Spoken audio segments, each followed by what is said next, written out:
কথার আঘাত এমন হয় যে কারো বলা কয়েকটা শব্দ একটা মানুষকে ভেঙে টুকরো টুকরো করে দিতে পারে।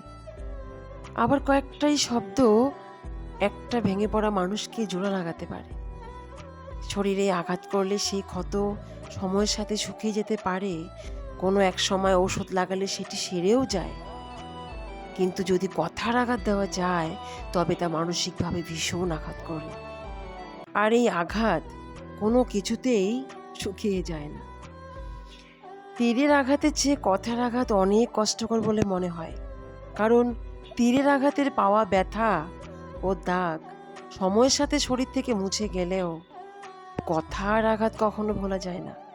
এই দাগ থেকেই যায়। কিছু কিছু মানুষের কথার আঘাত এত ভারী হয় যে না চাইলেও চোখে জল এসে যায়। জীবনে কাউকে কথার আঘাত করার আগে একটু ভেবে নেবেন, নিজে আঘাত পেলে কেমন লাগে।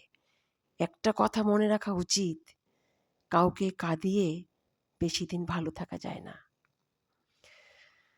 আসলে একটা কথা কি জানেন তো, হাত দিয়ে আঘাত করাই শুধু আঘাত নয়, কিছু কিছু কথার আঘাতও অন্য আঘাতের চেয়েও অনেক বেশি বেদনাদায়ক। আজকাল কম কথা বলতেই ভালো লাগে, কারণ আমি জানি কথা বোঝার মতো মানুষের সংখ্যা খুবই কম, কিন্তু আঘাত করা মানুষের সংখ্যা অনেক বেশি।